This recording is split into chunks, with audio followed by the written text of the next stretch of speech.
Okay, good evening, everyone. My name's Tom. I'm an alcoholic and grateful to be here and be sober. And Sam has asked me to introduce our speaker. and I've been thinking about this because I haven't been asked to do this a whole lot, but Ericka is, and her husband are both what we like to call immediate family. And we're as close to them as probably anybody we know in Alcoholics Anonymous. You know, Ericka is, she's the age of my oldest child, but I think of her as a sister, as a contemporary, or as a peer. And, you know, I have incredible amount of admiration for her. She's one of my heroes in AA, really. And I trust her, you know, with my life, and would fifth step with her or send anyone that needed help to her. And I really feel that sincerely. So without further ado, and don't start crying, Ericka, you're on. I can't see because I am crying. Hi, everybody. Ericka Maynard, alcoholic. I love you too, Tom, and I feel the exact same way. And Tom is not lying when he says that we are immediate family. We really have something here in Alcoholics Anonymous that we get to be a part of. And it is just a miracle that I am here with you today. It is a miracle. I think it's a miracle probably that any of us are, if you're an alcoholic like myself. But I know I've heard Tom's story, and I know it's a miracle that he's here. And you know that I say that with all the love in the world. And because what I'm up against today is, you know, alcoholism. And it's not, as people, old timers said when I came in, they said it's not alcoholism. And it's a current thing. You know, the alcoholic is like a tornado, not the alcoholic was like a tornado. Anyway, I'm really humbled and honored to be here amongst friends and my heroes in Alcoholics Anonymous. I was a little nervous because, you know, I'm just over here doing the best I can and trying to do AA and love God and love my kids and my husband and do AA, you know. And so I'm just really grateful to be asked to contribute and to be here amongst friends. So I'll tell you, my sobriety date is December 30th of 1996. And I'm very shocked and taken aback by that, because when I came in here, I didn't really mean to be sober, not for good and for all anyway. Hi, Lana. But I just knew I couldn't keep doing what I was doing. And I came into Alcoholics Anonymous as a result of someone doing their 12-step work, right? She came to me. She was a friend of my last ditch effort to control my drinking, who was a man, a boyfriend that didn't drink, didn't do drugs, and didn't, you know, he's never been to prison. And he like had a job and owned a car and had a driver's license. I thought this was the ticket. If anything was going to work to help me control my drinking, he was surely it. And it didn't work, obviously. But he had this friend, and she talked to me at gatherings, and they did fellowship things like normal people do fellowship. I never did fellowship things. You guys taught me how to do that. I didn't know how. Everything in my life revolved around drinking. I didn't hang out with people unless it was drinking. And they hung out and they celebrated together. And so I met this gal, and she brought me into Alcoholics Anonymous, and luckily she had been talking to him for a year about my drinking. And so she knew everything about me that she needed to know. And no matter what the drama that I put out there that I thought was the problem with me, she knew. And that was my first day sober, was December 30th of 1996. And I never left, and I never drank, and I never used, and I never died yet. So that's why I'm still here. And that's what Don P used to say. It's how you get here for longer periods of time. You know, you become an old timer, which I'm not yet, but if you become an old timer, you get here because you don't drink and you don't die. And that's how you become an old timer. But anyway, I don't know if you remember that, Tom, but he used to say that. anyways, Don was one of my heroes, and as is my sponsors in this meeting, and so many friends. I just look around and I just love you guys. So emotional sobriety, you know, I was listening to this. I read it earlier today just to be prayerful, not to try to figure out what I was going to say, because that never works well for me. So I really don't have a plan here. I just, you know, my sponsor taught me to show up, pay attention, tell the truth, and don't be attached to the outcome. So I just kept doing that. And I sang today, which she'll be very happy to hear. I sang today, which helps me get out of my head and helps me just be in the present moment. And then I don't have to figure anything out. And so I'm sure she's very happy to hear that I sang today. And that helped me to come back in my body, because I'm used to living 2 feet out in front of myself, you know, like this, clenched and just figuring it out and helping people that haven't asked for help. And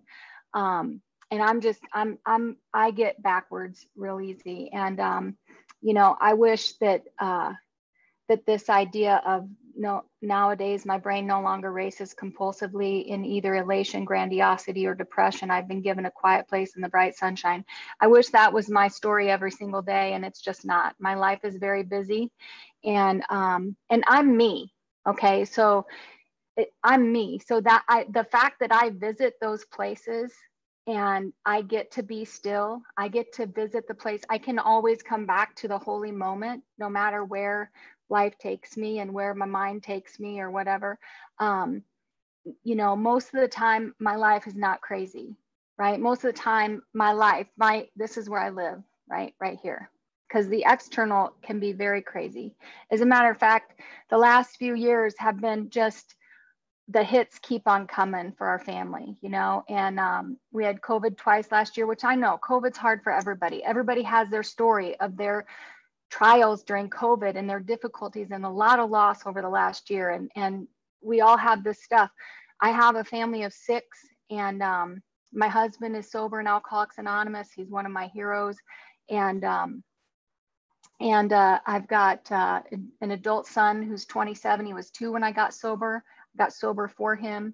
And I've got twin boys that are 15, and I've got an 11-year-old that's who was texting me, why I had to text on my phone for a second, and why I was able to respond to Kate with a little heart, because I was texting my 11-year-old, because we are in a hotel. We had a land hurricane last year, August 10th.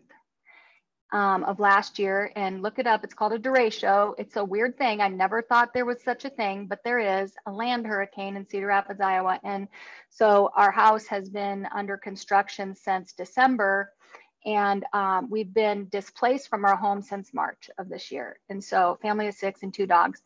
And you know, I can find myself, I just did it today, drifting into self-pity and a little bit of depression, wanting to seep into my state of mind, and found myself complaining a little bit in my mind, and texting to a coworker about the things. And then I literally on the IM at work, she's a friend. And I right after that, I literally texted back, but you know what? I met a gal last night in the lot, because I hate doing laundry at the hotel, right? You have to pay for it, and the washers are dumb, and everything's dumb, you know. It's like nothing works right, and nothing's mine, and there's no ground underneath me. I've lived in my house for 15 years, and I feel like a newcomer some days, right? And some days I just want to cry because everything's unmanageable and I'm just powerless. And that's a good place to be for me, right? That's actually a good place to be. And I literally, after I whined a little bit, that's what my husband says I do. I don't think I do, but my sponsor concurs that I'm whining. I don't hear it as whining. I call it reporting. She says it's definitely whining. Are you going to be the little whiner today? Maybe a little. And she's so nice. No, I know it's with all the love in the world. Anyway, I found myself whining, complaining. And then literally I said, I met a gal last night that has 2 small children, and she and her husband, their house burnt down in May. And they've been in this hotel since May. And I got to meet her and share space with her and hold space for her and pray for her. She didn't know I was praying for her. But I got to realize that my problems are all solvable. And that was reminded to me last night. And I went to bed grateful for everything that I have. And then today the woe is me visited again, you know? And then I'm texting my friend with the little complaint self-pity thing. And then literally what comes back out is that I met this gal and you know what, all my problems are solvable. And I have exactly what I need. I texted her, I have exactly what I need just for today. I have enough strength and power and courage just to get through this day. And that's all I need is just for this day. And that's literally how I've been doing since my dad died in 2015. And then my mom got sick and my mom passed away. And I mean, it's just been a long road. And I will tell you, the only way that that's even possible for me to come to surrender is because of you guys. You know, I don't surrender well. If you met me, spend a little bit of time with me, you'll find that out. I don't submit well. I don't surrender well. I don't like to surrender. And the only reason that I developed the capacity to surrender, the only reason that I can surrender today, I believe, is because I have you. And you are my great loves and you are my great mirrors, and you talk to me about your lives and I hear about myself. Because I spent years, it's not consequences that bring me surrender, because I spent years with consequences without surrender. And so it's not consequent. I have no ability to tell myself the truth about consequences. I will spin it. I will live in delusion so that I can maintain and keep doing what I want to do in self-will. That is my MO, left to my own devices. But I have Alcoholics Anonymous. I have all 3 legacies of Alcoholics Anonymous, and I'm someone that needs all 3 legacies. And not everybody's probably as sick as me or as whatever that needs it as much as I do, but that doesn't matter to me. I just know what works for me. I've tried many, many things. I am a social worker. I am a counselor. I've done a lot of other things spiritually, energy medicine, therapy, a lot of other things in addition to AA, but never instead of AA, right? Never instead of AA. I think that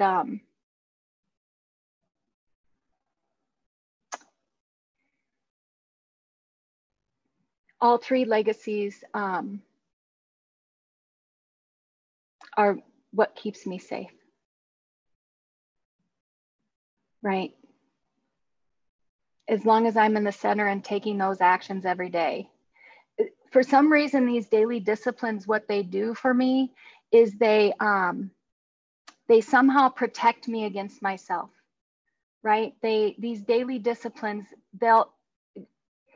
it'll get to me eventually, right? Like I took a call from a gal today that didn't see the dishonesty that she had, you know, that was going on, you know, a few years ago.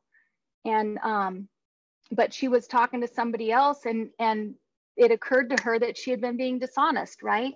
But if she wasn't talking to another member of AA, she wouldn't have seen it, right? And I can work all the steps in the world. That's the foundation of our program, right? Is recovery. That's the 12 step. It's me actively being engaged in the 12 steps in my daily life. That's like really not like pretending, not like talking about the steps, but doing the steps, right? That's the foundation. But I found that I can be doing that and I can miss seeing me. I can miss seeing me doing that. And that's why I have the other 2 sides of the triangle, because if I'm attending my home group regularly and other meetings regularly, and I'm telling the truth when I'm there, not trying to be somebody, I'm not trying to be Miss AA or trying to let you think, think something about me. Like when I got in here, I was like, oh, I forgot to put on my earrings. And I was like, oh, nobody cares. Literally, that was my next thought. I was like, oh, I was like, oh, one moment of, oh, and then I was like, oh, nobody cares. Like you probably didn't even notice that I didn't have earrings on, did you, till I said it, right? You're like, oh, now I see. You would have looked nicer with earrings, Ericka. Just saying. But anyway, so if I come to the meetings and I'm telling you the truth about who I am and where I'm at, right? I try not to pull any punches, and my sponsor says I share too much sometimes about where I'm at. But I don't know how to be any different than that. I don't know how to tell you just part of it, or I have to be fully disclosed. And people that hide things about themselves, they don't tend to stay here. And I need you guys, right? I need to stay here. I need to be in Alcoholics Anonymous. And so when I come to meetings, somehow this, I noticed it at my very first meeting 24 years ago. I noticed that when people talked, I heard about me when they were talking about them. It was like my guard was down or something. It's weird because you don't tell me about me, right? You don't tell me about me, right? Anybody, can I get an amen? I mean, is it just me? But somehow when you talk about you, I hear about me. It's like this beautiful metaphysical thing that it's just this alchemy that happens here. And so I can hear about me in those meetings if I missed it in my own stuff that I'm doing, in my own step work, right? And then this amazing thing happens because I work with other women. Like, that is not optional. The 12 step is not optional. If I can say anything that will save lives, it saves my life, I should say. The 12 step is just not optional. It is actually why we're here, is to carry the message of Alcoholics Anonymous, right? To help the new person, to help the still suffering alcoholic if they've been around for a long time and they're still suffering, right? That's why we're here, to be of service. And that, I will tell you, that does something to my soul when I help others. Well, it does something inside of me that I can't do, that my kids can't do, my husband can't do, I can't do, playing with my dogs can't do it, right? Singing can't even do it. Something happens when I'm working with alcoholics that lights something in me. I got something in my eye. It lights something up in me. Got this weird hair poking me in the eyeball. How's that? That's better. And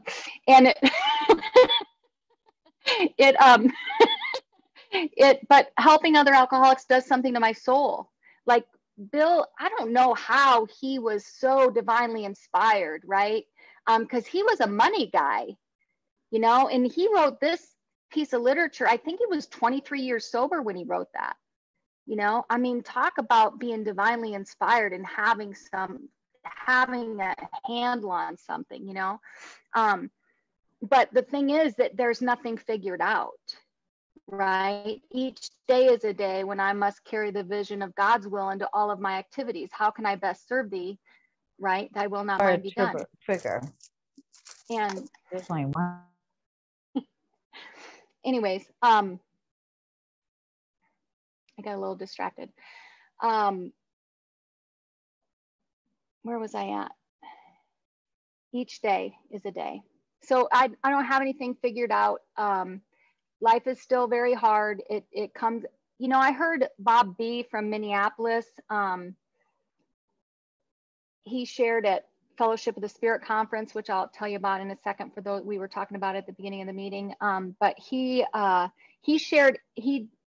told his story at Fellowship of the Spirit in Colorado one year, and he was at the podium and he talked about, real life problems. And I was early sobriety. I was probably in my first 10 years. And yes, I was told at, like 5 years sober that early sobriety was 10 years. And I didn't like that so much. And then I got to be 12 and 15 and 20 years sober, and I realized how right they were. But I was in early sobriety, and he talked about living life at point blank range, and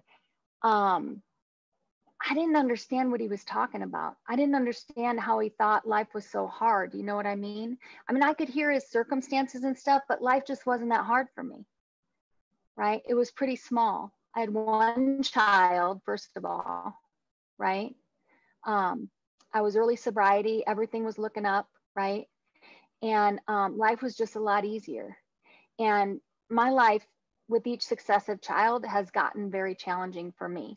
I'm not built to be a mom, and I'm a social worker. I teach parenting classes, so it's not like I don't know how to do it, but I am self-centered to the extreme. That, and when I get afraid, bam, you know? And my only hope is to try and stay in conscious contact with God as much of my day as I can. Not just visit him in the morning and visit him in the evening and just say, hey, once in a while throughout the day, but to try and be still. You know, Eckhart Tolle says stillness is where creativity Eckhart Tolle says stillness is where creativity and solutions to problems are found. I have that written on my computer so that I can remember that. Stillness is where I find God. And because I've found so many times when I've had to write inventory and I'm pushing the river and I'm telling you what's right, because I'm right. In most of my inventories today, I'm not wrong. The world and its people are often quite wrong. I'm not wrong on that part, like they're wrong, but I'm wrong in so many ways of how I respond to life. I don't respond well to life. And just today, I had to call my sponsor. I had to practice the 10 step. I've had to call her a few times this week. And because something happened. And man, when I get fears about my kids, when I get fears about somebody that I love, I can get all twisted up and I can't see the truth from the false, right? And I have to call my sponsor and hear the truth and you know, wait on the Lord. And it's not my job. And I said those prayers before I called her, but somehow I need that God with skin on person to remind me, because I will submit to my sponsor. And I don't know that she believes this, but it's my most surrendered relationship. That may be news to her, but I need a sponsor and I need to listen to my sponsor. And I really try to keep that an open relationship where I can listen and be teachable. Because if there's anything that I've learned here is that I'll never arrive and I'll never have it all figured out. And I think that that's what I heard in early sobriety. That's what I heard my heroes like Don P saying, and that he never said that. But what I heard was, if you just do these things, if you just work these steps and you just do these things and then you help others, and you won't have any problems anymore and you won't have any fear. And spiritual people don't have fear and spiritual people don't have resentment. And that's what I heard. And I was all backwards. I was all wrong. That is not what our book says. Our book has a 10th and 11th step because we need it, right? Otherwise, we just have 1 through 9 and go with God, right? Like, go with God. But I need those steps. I need God today. I need conscious contact, and I need all of you. And I don't know why I'm like that. I think probably a lot of people aren't like that, but I'm so much like that I need AA today more than ever. So I want to tell you about Fellowship of the Spirit Conference, because it's where I found my people and they speak my language, and it's what some areas call solution-based recovery, and it's based on maintaining the integrity of the big book, maintaining the integrity of the message in the big book, and of freedom from alcoholism and to recover from alcoholism. And my sponsor always says, I'm recovered as long as I'm involved in my recovery, as long as I'm actively engaged in my recovery today, right? Just for today. And I remember when I had my twins, and it was literally in my morning prayer and meditation, I would literally wake up like laughing with God, like, and literally it was like this. It was like, hey, God, how's it going? And I'd be giggling and I'd be like, well, we both know that I can't do today by myself. So I'm going to need you to show up all day because I can't do this by myself. You know, I can't take care of 3 kids by myself and keep them alive, right? And keep them safe and sane and happy. It's not in me to do that. But you guys show me how to do that. And I'm actually kind of a good mom, even though I just yelled at my kids this week. I for like 45 seconds, and then I had to apologize to them right away. You know, like, oh my gosh, you guys did not need to hear that. That has nothing to do with you, and I'm just so sorry. What can I do to make things right? And they just all looked at me like, because they're not used to me having outbursts like that much. So they were kind of like, wow, that was weird. But they were happy that it was over, right? Because they were just like, wow, what's happening? So I'm glad that as a program that I have a program that works for someone like me. So Fellowship of the Spirit, my first Fellowship of the Spirit conference was in 1998. I love that conference. It's in the Rocky Mountains in Colorado. This year we're going to be meeting 2 weeks from tonight, 2 weeks from today. Estes Park YMCA camp, and I'm super excited. A lot of people on this call are going to be there, and I'm just really excited to be there with friends. And you're all invited. If you can't come this year, come next year. And it's like a big family reunion. And my husband and I try to make it out every year. I think we've only missed 2 years. Well, I've only missed 2 years. He's missed a few more because I got to go when our twins were 1, and he stayed home so that I could go. Probably because he knew I probably needed it more than he did. I don't know. He was like, go with your friends, go. Anyways, so gosh, I hope I said something that made sense, but I literally had nothing planned. I want to share this other thing that I have on my, I only have a couple of things on my computer screen here. I work, you know, at my desk here. And the other thing was something my sponsor told me in 2017, and I was in a different office at that time, and life was very different at that time. And she said this to me, and I wrote it on a sticky note, and I've had the same sticky note since that day in December of 2017. And it says, my inability to recognize my powerlessness is the source of my suffering. And I lack power of myself, and yet I don't think I do. I act like I don't, right? That's the problem. Because if I would know that, that I was powerless, and I would seek that power every day, my troubles would be solved, because it's literally a holy moment for me to get back to God. It's literally, because I've been practicing for so long, it doesn't take long. Like I could talk to my sponsor today, hear her tell me the truth. It's not my business, leave them alone, right? Fill in the blanks. And I could cry and let that come into my soul, the truth, and let it go. And literally not a moment was wasted worrying about that situation again. I said some prayers after I got off the phone with her, thanked God for her, asked God to keep her safe in her travels, and literally have not been troubled by it since, in a holy moment. But it takes surrendering and recognizing that I don't have power, and I forget on my own, right? And yet I can help women because I can see them. The women I sponsor, I can see them real easily, and they're mirrors for me. So sometimes just seeing them helps me to remember me and where I'm at and what I need, right? Like that's the beautiful thing about sponsorship. You have to really pay attention to the things you're saying, because we teach what we need to know most, I think, in my experience. But I hope I said something helpful. I'm just going to do this thing because my sponsor encourages me to sing, and I'm going to sing a song for you guys. I'm a little nervous, so I hope I don't but it'll be fine, right? But this song does use the word Christ, and just know, I love the we agnostics part in our book, you know, and our book literally says, and I think there's a solution chapter, maybe I don't remember page numbers anymore. Menopause does that to you. But I know it says, don't let any prejudice you have against spiritual terms deter yourself from asking yourself what they honestly mean to you. And so just know that when I say Christ, I'm not talking about the man, I'm talking about the energy, the power of God, the highest consciousness, the highest vibration, not religious. So, but this song, I love this song. I wake up to this song many mornings and use it throughout my day to come back to God, because it just really helps me. So I hope this is okay, but I'm going to do it. So, all right. So this is called The Deer's Cry. And I love this song. So I hope you enjoy it. We'll see.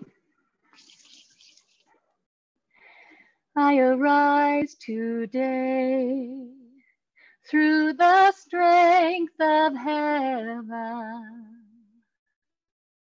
light of sun, radiance of moon, splendor of fire, speed of lightning, swiftness of wind, depth of the sea, stability of earth, firmness of rock.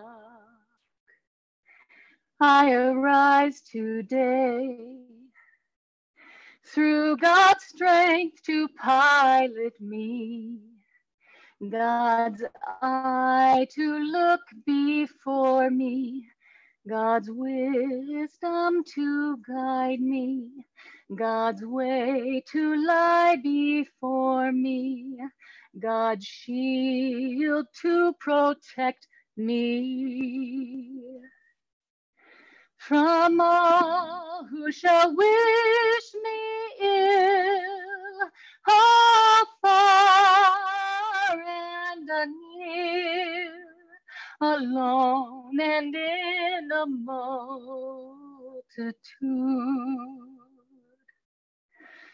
Against every cruel, merciless power that may oppose my body and soul.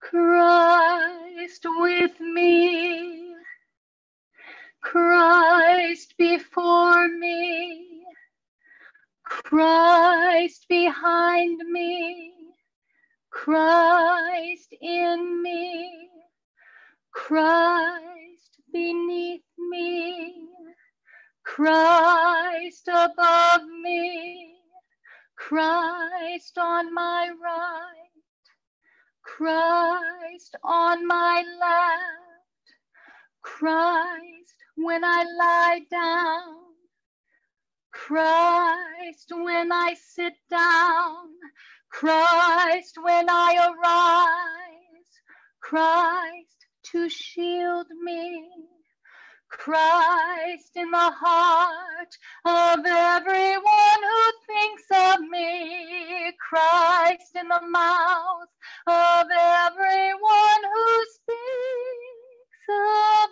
me. I arise today.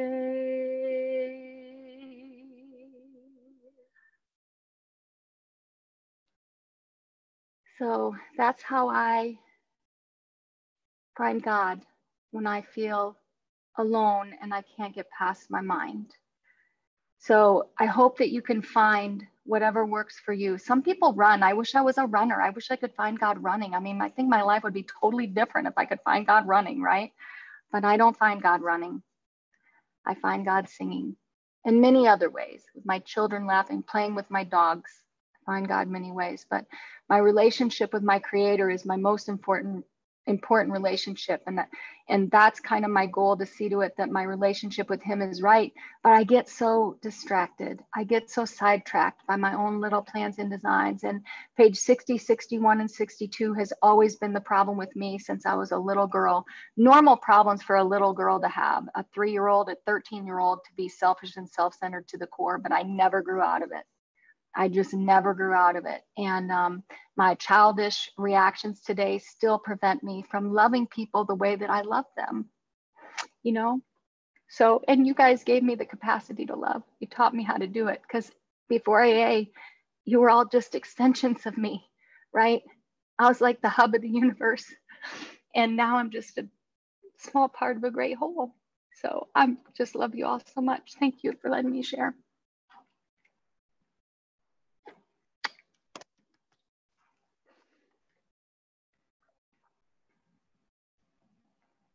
Now, do I pick someone, Tom? Well, Chris technically is the master of ceremonies. All right. He should tell you to. All right. I thought Tom was running this. I thought Tom was taking it from here. Yeah, go ahead and pick some folks who you'd like to hear share. Absolutely. All right. I want to start with my friend Dawn. Thank you so much, Ericka. I loved listening to you sing that. I know what joy singing brings to you, so it warmed my heart twice as much as it does when I've been able to listen to it as well.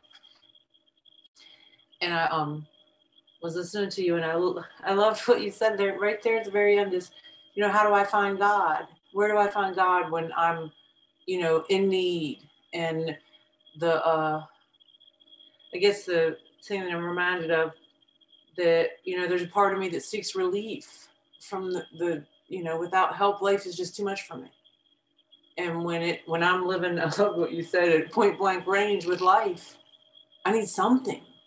And it has to happen right here, right now, with me in a language that I can understand. And, you know, the whole idea of having emotional sobriety without something to stabilize me, I am in perpetual reaction to life, reacting and, you know, running, screaming, setting myself on fire, messing with all the people around me. I have no emotional sobriety unless there is something that I can believe in enough. And, you know, we have the good fortune of being sponsored by the same person. And she says, it takes a whole lot of second step, God on board, to mind your own business. And, and when, I've heard this, she might've been trying to tell me something, but anyway, you know, just mind your own business, Dawn. I can't without some sort of feeling that there is a safe place in the world to be. I can't mind my own business. I am fix, manage, control, manipulate, push, shove, get, throw things out that I need. I mean, it's just insane the way I behave. So when you said that today, you know, how can I find God today? And it was so, you know, I woke up this morning, I had the strangest thing as soon as my feet hit the floor. I mean, just immediately.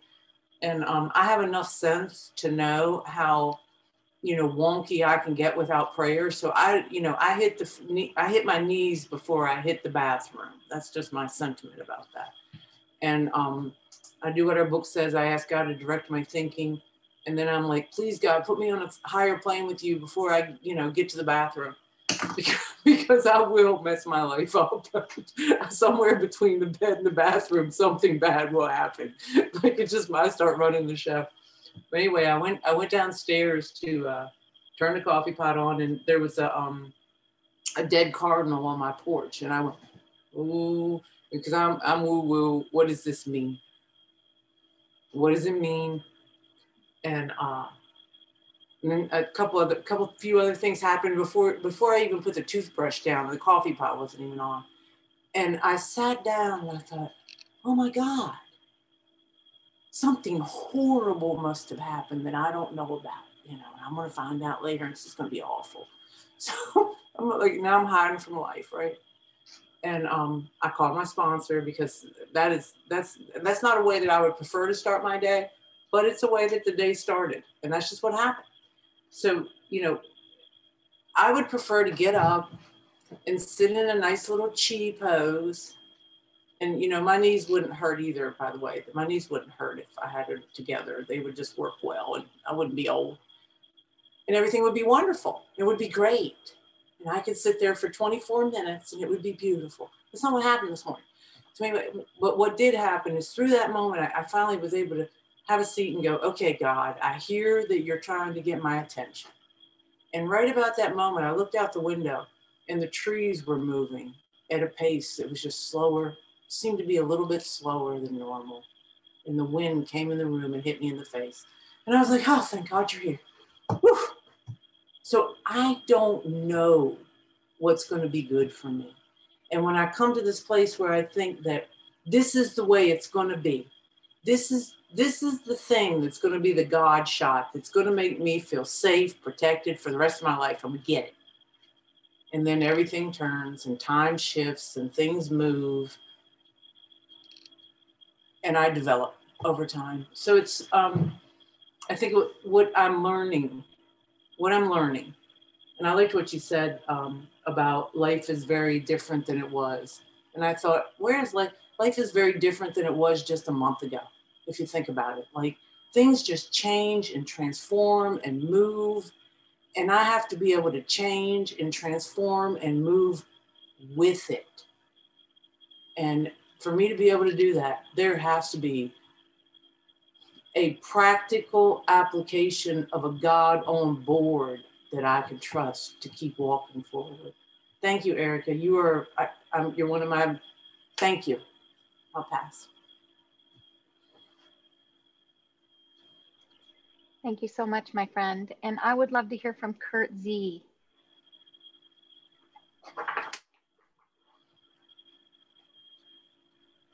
Hold on, I'm on a Mac. You know, this is not a good thing.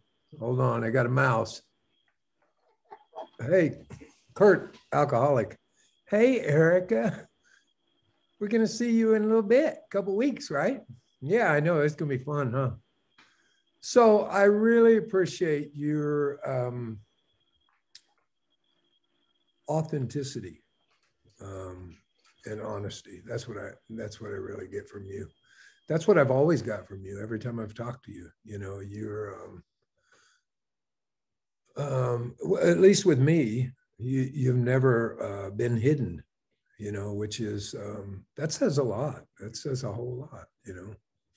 I mean, I feel the same way about what you were talking about with the people here. There's a lot of people on here that I've known for years, Jeff, Tom and Juanita, Mary. And I was thinking, what I was thinking about was, I was thinking about Koyas when I call him every once in a while, and he'll go, every once in a while, right?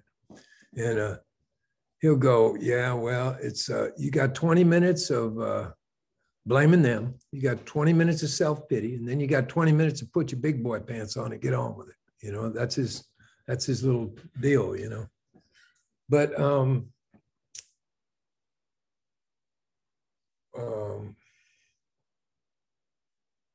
if we can slow down enough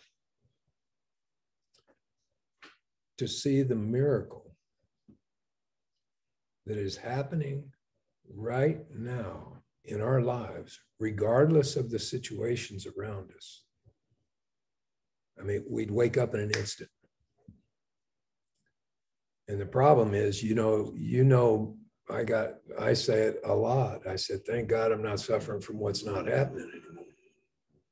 That's the biggest problem I had, was like what you described, was that friggin' head, man. It was talking to me as me. It was talking to me as me. And what I found out was it ain't me. It's ideas, emotions, attitudes, belief systems. And they're not even my belief systems. Most of them were given to me by my parents, people I was raised by, the conditioning of the culture I live in.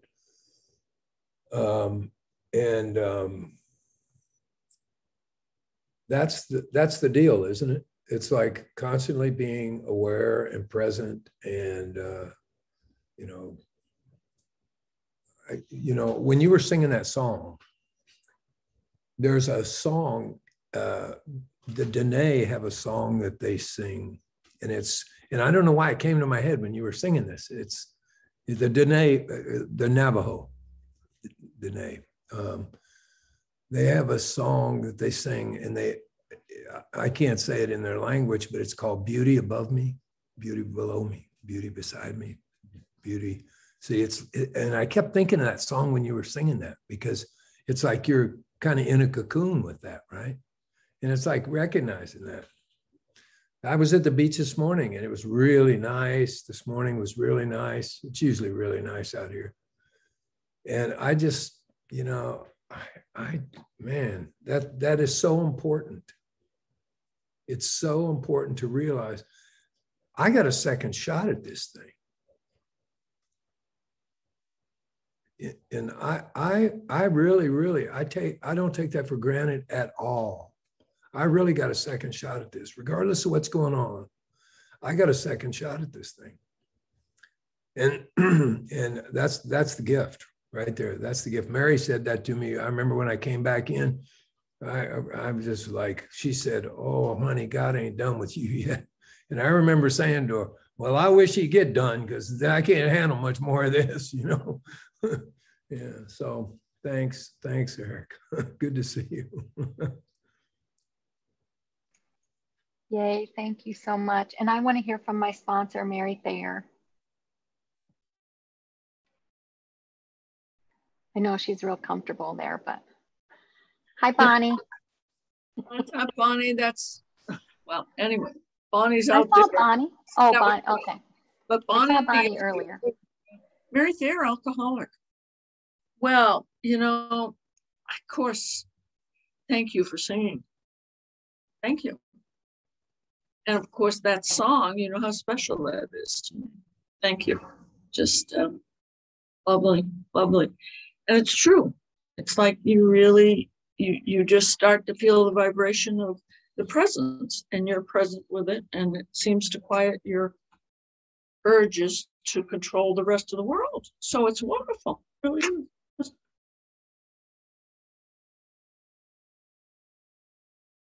Where am I? I'm on a long trip, folks. I'm on a long trip. I left May 1st out of Tampa. I'm right now, I just got here today. I'm in Biddeford, Maine, with another gal that I'm privileged to work with, and we've become family. And it seems as though what Mother Teresa said is accurate, that the trouble with humans today is we draw our family circle too small. And the truth is that my heart will be heavy as all of you are up in the mountain. Know that my spirit will be there, but also I will be in the Faroe Islands, which I never even knew where the heck that was 4 years ago, with a bunch of other people that I'm enlarging my family with in the mid-northern Atlantic Ocean between Denmark and Iceland. Amazing bunch of souls there that are after probably the fellowship of the spirit is basically what we're all after. Emotionally, I've had an awareness for me, you know, we're all doing this a day at a time. Nobody's arriving, you know, just as you said. Some of us have done it a little bit longer. And after a while, singing is just another thing you do, just to keep your feet on the ground and keep yourself where your feet are. And having been from Tampa to Santa Fe to Mexico to Santa Fe to Washington State to driving the whole cross down Massachusetts to Maine, each day I've had to live right in the moment. In the last week, emotionally, I observe where I was raised. It has an enormous amount of pain for me, enormous amount of pain. Missy, as most of you know, by the way, is Missy on here? I can't see because I'm not wherever she is. She's 42 years today. So happy anniversary, Missy. And she lives around the corner from our alma mater, which is Maddie's Sail Off Bar, where we drank ourselves to death. And of course, we walked around it. I said, okay, Miss, I'm going to take you to lunch on your 42nd anniversary. And I brought her to Maddie's, and the bar just opened and there was nobody in there. So if your Facebook page, you get to see where I lived. Maddie's Sailor. They had the best menu though. I had a swordfish BLT. I was trying to find out if I would have that or the lobster, which, what was it? Quesadilla, lobster quesadilla. I haven't had that yet. I think it's too much. As my mother would say, you gild the lid. Just have the lobster. It's all the rest of this stuff. So anyway, but emotionally, I realized as I kept saying, why can't I? I mean, I love the town. The town is absolutely gorgeous. And I realized that every time I woke up, it was a memory there that wasn't a good memory. It's like I had to face that all day long. It's a beautiful town. It's beautiful to be from Marblehead, far away from it as far as I'm concerned. And I, you know, but it's because of the stuff that happened with me. It was the stuff that I have to take a look at, and lots of things that were going on there that just haven't changed. So emotionally, I think I'm pretty good. I think I'm more of what I've been seeing of late is that I'm observing each day. And it's almost like I've just been watching. It's very funny. I love to laugh. I think it's hysterical. You're doing emotional sobriety. I talked to both you and Dawn today. You're not too well, either one of you, is that I recall, you know. And it's always funny to me how you usually say, it's not about them. I wish I could tell all these people. I wish you could tell her that when they call me, for God's sakes. It seems to be all about them for some reason. But I'm glad to hear that Dawn has heard What Chuck Chamberlain said is when you get the second step, when you come to believe there is really a power greater than yourself, you can mind your own business. Thanks, guys. Love to hear you tonight. It was lovely. Thank you. Thanks, Mary Thayer. I love you so much. Yes, it's something I say all the time. I always say AA in 3 words or less. It's not them. And then Mary Thayer always reminds me every time I call her, I thought it's not them. I'm like, eh. All right, Tom, you.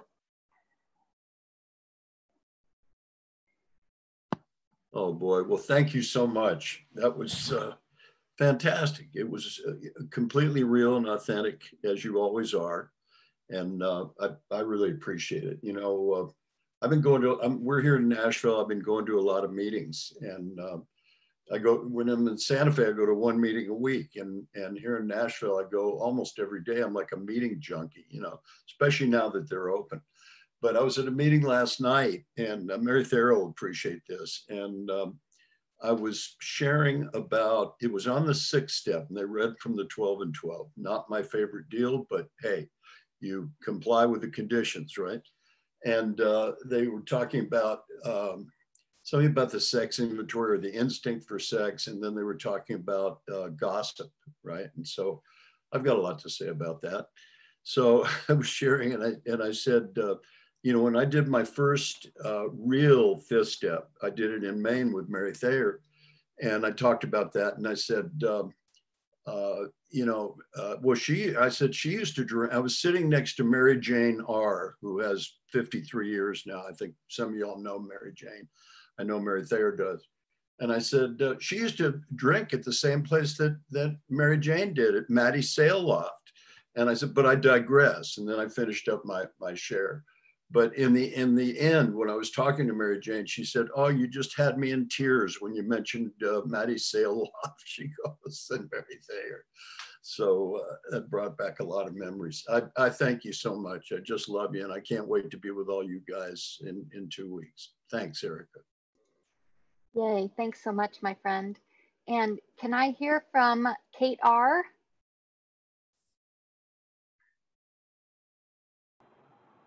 Hi, I'm Kate. I'm an alcoholic. Hey, everyone. Ericka, beautiful. I was kind of sitting here hoping to not get called on. I'm in my pajamas and I don't have any makeup on, but these things happen. So I guess a little bit emotionally sober because I don't think I care.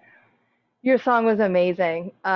Just amazing. Your voice is amazing. The words were amazing. And what I thought about as you were singing that is we did a 2nd step together one time, and I never realized, like, I thought that I could close myself off to certain conceptions of God that I didn't agree with or that I thought were wrong. And what I didn't know until we did that 2nd step together is that it doesn't matter if it's right or wrong. It doesn't matter if I agree with it or not. If I'm closing myself off to that, I'm closing myself off to a part of God. And that kind of opened up a new world for me. So thank you for that. And for the song, when you were sharing at the end about love, I thought, like, man, I think that's kind of the point of this letter. Like, that's what I get from this letter. And I am embarrassed to tell you how long I had been in this program, actively doing this program, before understanding anything that's in that letter. My love was based on need. And I didn't know that those were 2 separate things. I thought that if I really needed you, that I really loved you. But there's no freedom in that for me, but there's no freedom in that for the other person. Like, I don't recognize their humanness and their soul evolution. I just need them to fit into this box and to do these things for me. And the process to start to untangle that has not been fun. It has not been a fun process, but I wouldn't change it for anything. I think I started this journey about a year ago and I didn't know that it was coming. But what I've learned is, like, and you talked about quiet, like seeking God in the quiet. When some change needs to take place in me that I'm not, ready for or willing to walk towards, and it's going to happen anyway, it's like, brace yourself because it's going to hurt. And it did. But after spending, you know, kind of this dark season alone of like COVID fall and winter, and you can't go anywhere and there's no one around and there's nothing to do, and you know, I just live in my robe and everything is glum. What I found was that the quiet place with God that I think I had run from for so long, because I didn't know it and I didn't know what would happen in that place, you know. I didn't know that God was going to be enough. I had no idea because I'd never tried. And so all the space that God wanted to occupy inside of me was always full of this other stuff, you know. And when my needs finally, not by any virtue, but just by circumstance, detached from some of these other things, it left this emptiness that I thought would be terrible and like lonely and heartbreaking, but it's in that emptiness that God lives, and it created this space for God to come into. And I just like, I wouldn't trade it for anything. So I think I'm starting to understand a little bit more what this letter means, and I love the light that you shed on it, and I love you. Thank you.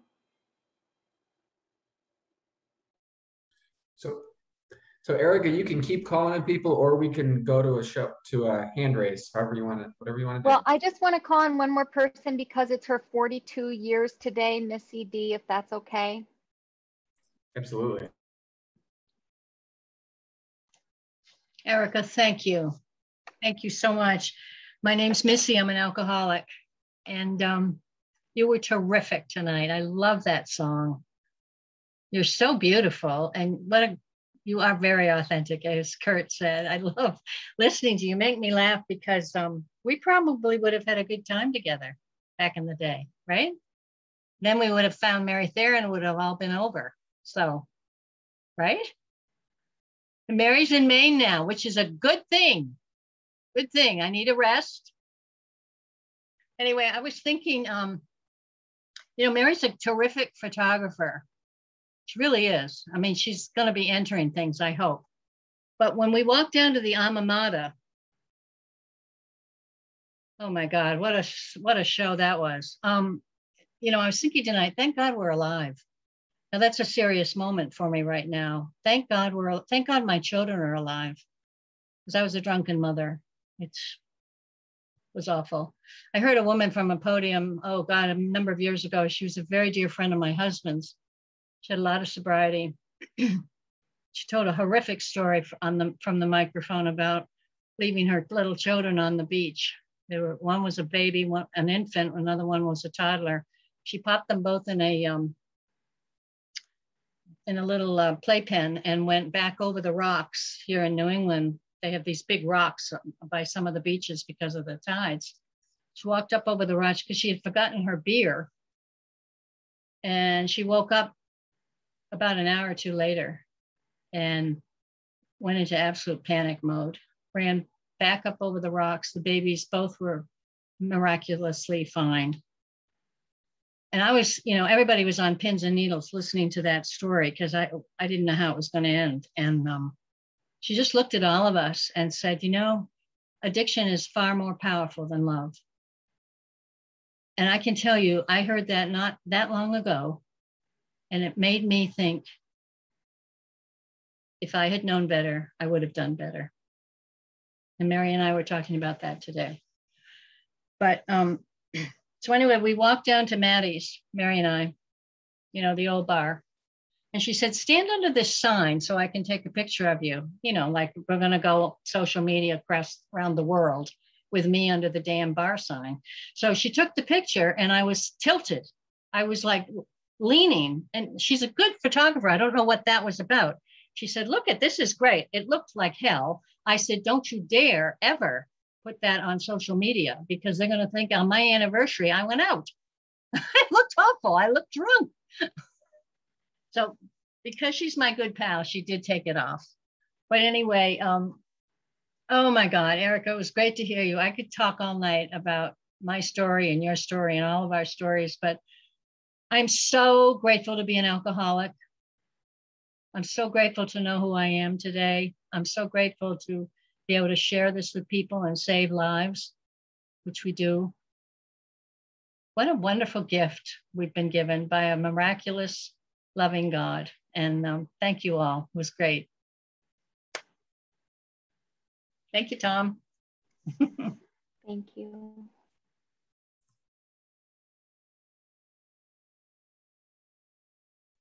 All right, we can open it up now. We'll just go to a show of hands. Anyone who'd like to share?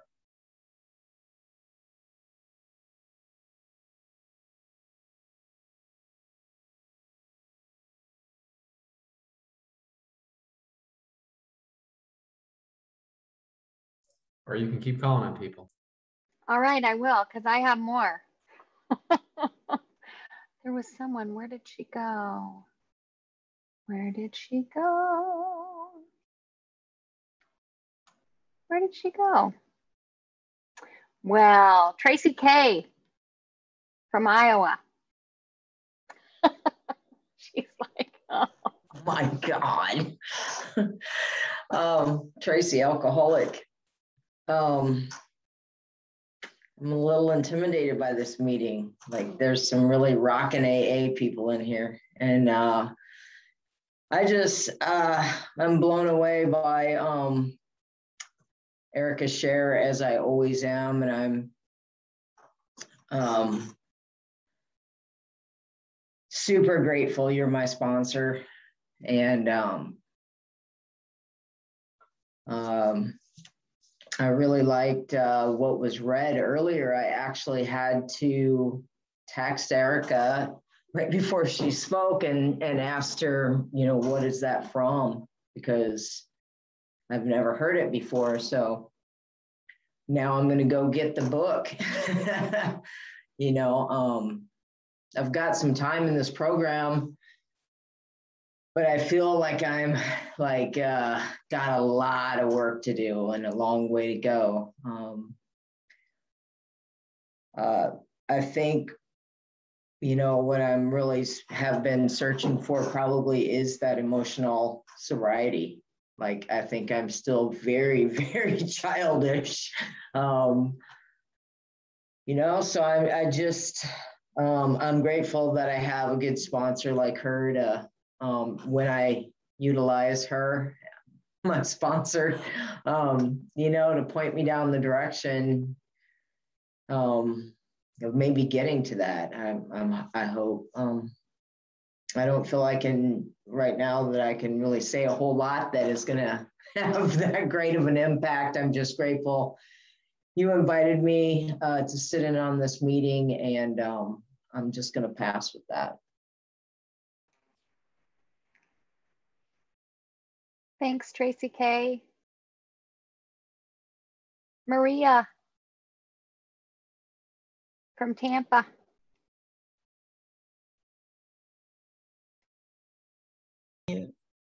Ericka. Talk about intimidated, geez. I just found out I'm in early sobriety with 9 years. I needed that. I was starting to think I was something. You hear me, Mary? The guppy wants to grow up. That was wonderful. And I have to admit, I didn't hear a word from that song. I could just feel it. I have no idea what you said. And I know Mary's mentioned that song several times to tell us, but it was so weird because I couldn't get the words. It was just, it made me cry the entire time. And I have no idea what you said. It's great seeing you. I really wish I could be in Colorado with you guys. But I am going to Destin in September. So hopefully I'll see Dawn there and Mary. I'm supposed to take Mary. So just really miss all of you. It's just very emotional to see all of you. And I can't imagine what it's going to be like to be in Colorado. I can't imagine. So I'll be there in spirit too. Love you. Thank you. Love you, my friend. Love you. All right. How about Dave H. from Rome, New York? You interested in sharing? No, I'm Dave, I'm an alcoholic. I just signed in. I'd shared your link with a lot of people tonight. I hope some of them made it. And, we had house guests, and I'm going to look forward to the recording. I love everything you post and say. So thank you very much for being here. Look, I'll see you in Colorado. So Yes. Great. Good to see you, Dave. Great. Awesome. Thank you. How about Myra? Thanks, Ericka. Thank you so much for sharing. My name is Myra, and I am an alcoholic. Gosh, I'm just going to start crying. I just love sharing space with all of you. And I just, I feel so incredibly blessed that I was introduced to Fellowship of the Spirit 6 months into my sobriety. And that I have been able to spend time with, that I know people all over the country now, and I'm in early sobriety at 5.5 years, and I'm just a baby, and I started reading this emotional sobriety book with one of my sponsees because of this meeting. And I just think it's so wonderful.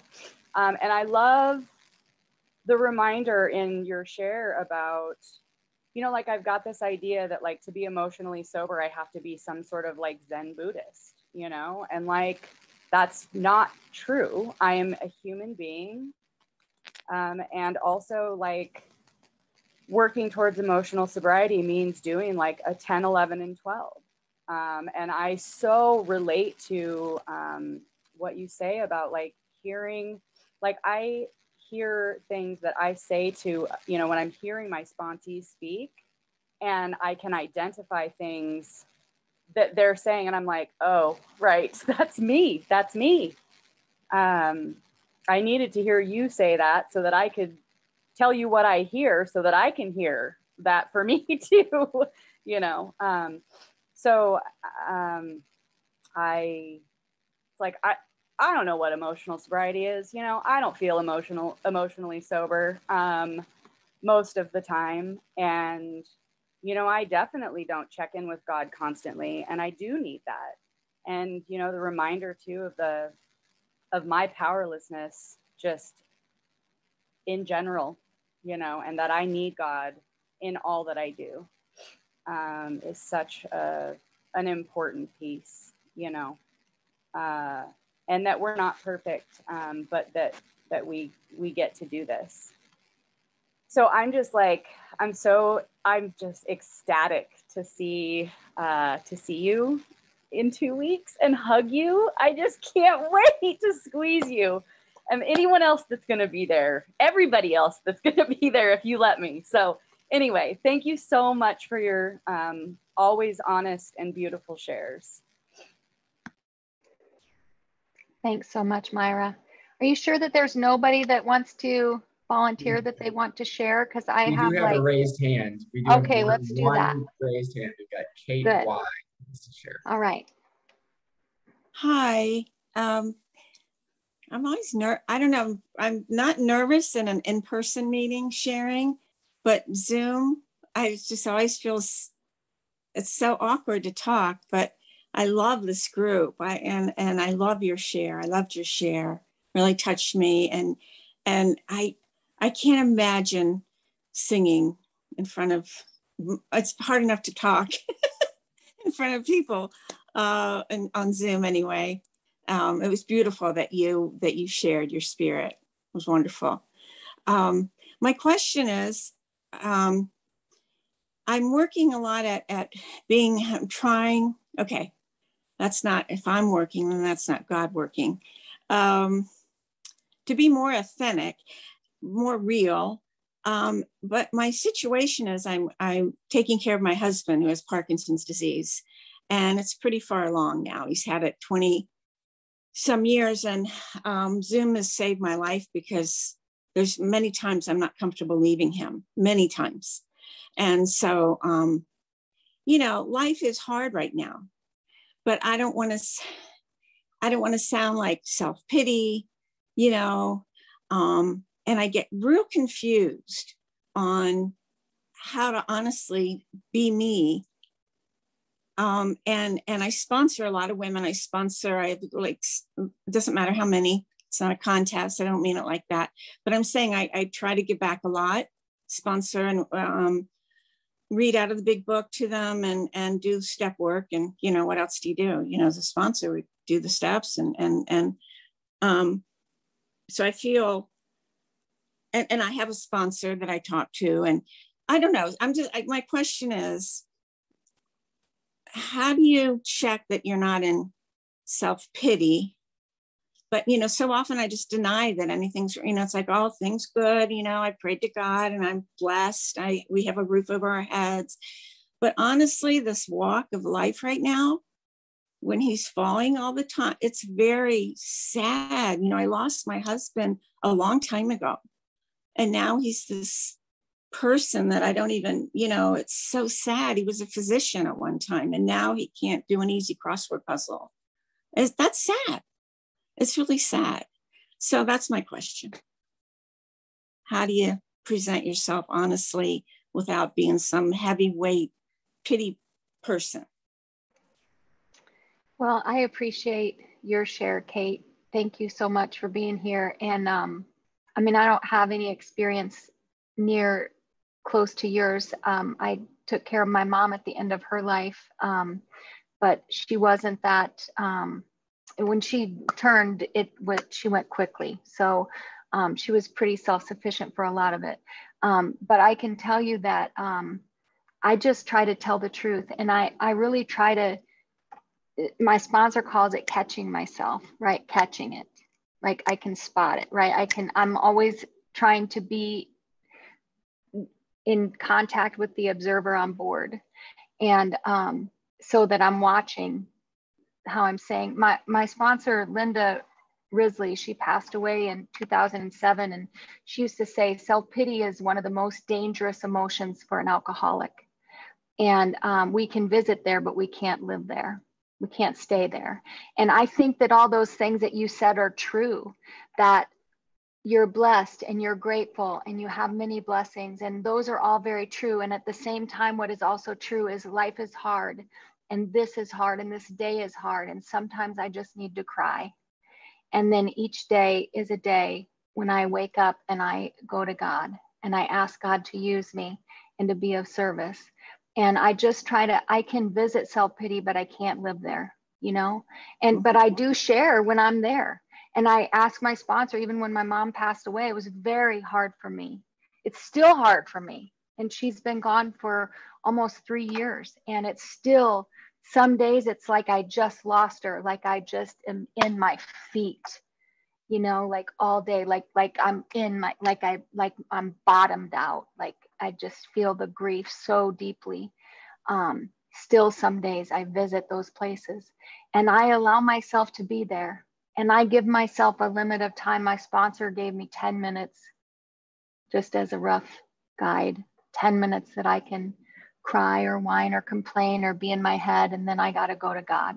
Or then I got to, you know, do the 10th step, which it means call somebody, ask God to remove it, right? Turn my thoughts to someone I could help. So I have to get in the real truth, the capital RT, right? That God is, and all is well, right? There's this prayer that I use even when life is hard, because life can be very, very hard. And sometimes I make it harder than it is because I'm me. But there's this prayer called the prayer for protection that I use as a mantra, and I use it with my breath. I don't say my prayers anymore with my mind. I don't do that anymore. It's not real. To have spirit with it, I have to breathe them in. And so I breathe in the lines and I say them with my soul, and I try to let them sink down into my soul. And this prayer is so helpful. It's actually a prayer that's on the moon. The whole prayer is on the moon, but this is a part of it. It's called the prayer for protection. It was written by James Dillett Freeman. And it says, the short version is, the light of God surrounds me. And so I'll say that and I'll breathe it in, let it settle in. Visualize the light of God surrounding me. The love of God enfolds me, and I visualize the love of God enfolding me. The power of God protects me, and I visualize that. I feel that. I let it sink in, settle in to my bones. The power of God protects me. I feel it. The presence of God watches over me. Wherever I am, God is, and all is well. One of my short sayings I say all the time is God is, God is, God is, and all is well. And that I will repeat that on a loop, just with my breath, as a mantra, as I'm going through my day, as a chant in my mind, in my heart. That's just one of the things that helps me. But I think we have to be, one of the things that my sponsor says, and I'll stop with this, but she's always taught me that we have to be honest about where we're at, right? We have to tell the truth about where we're at, and then we go to God from there. Thank you. Yeah. Thank you, Kate.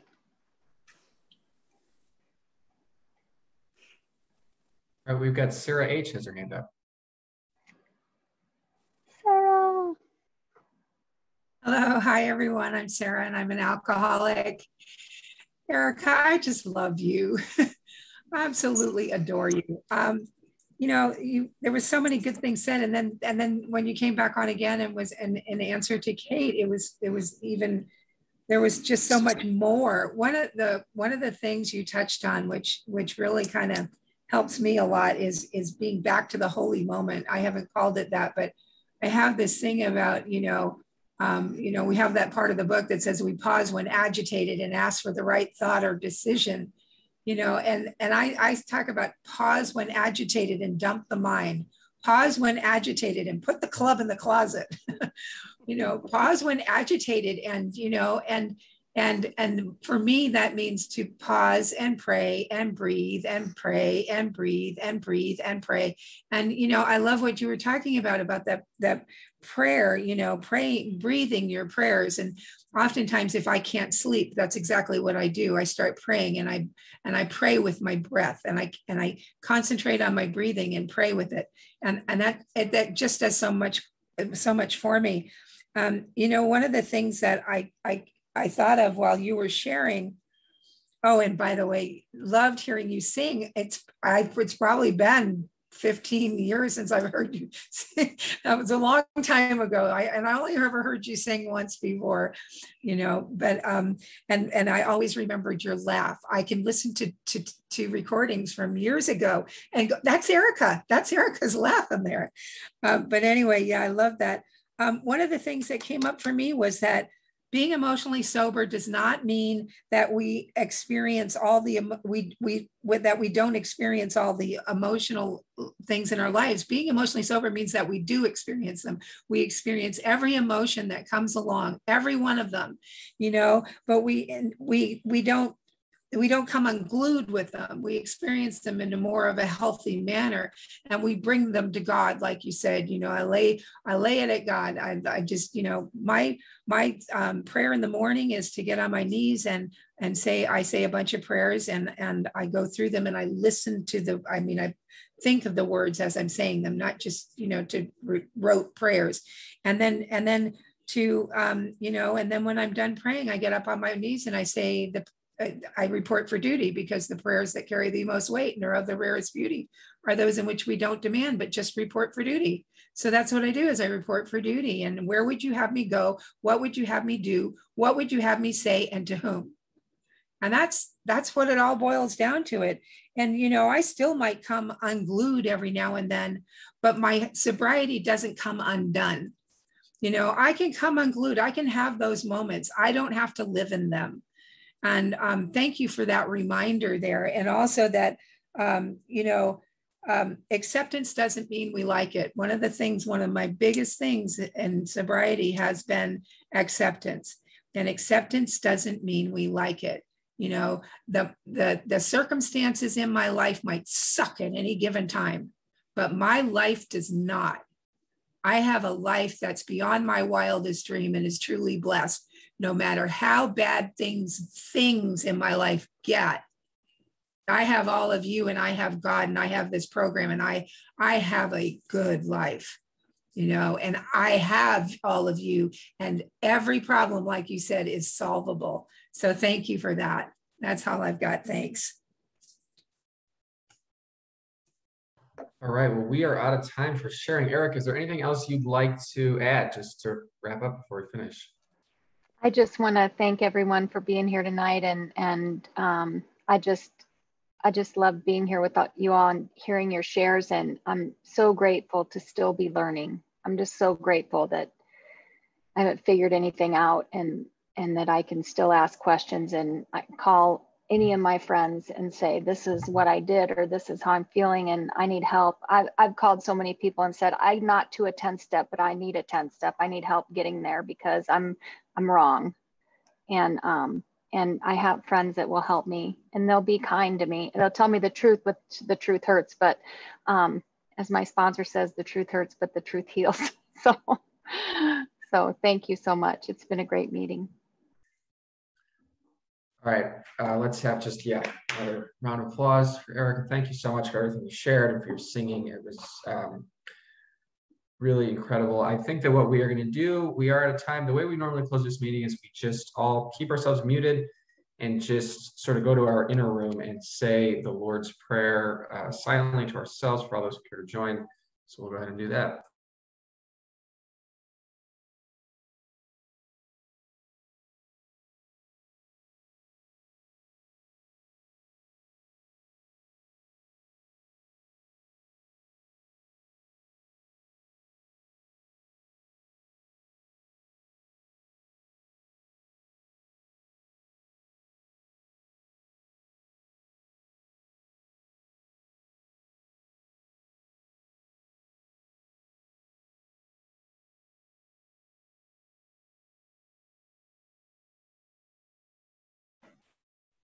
Thank you, everybody.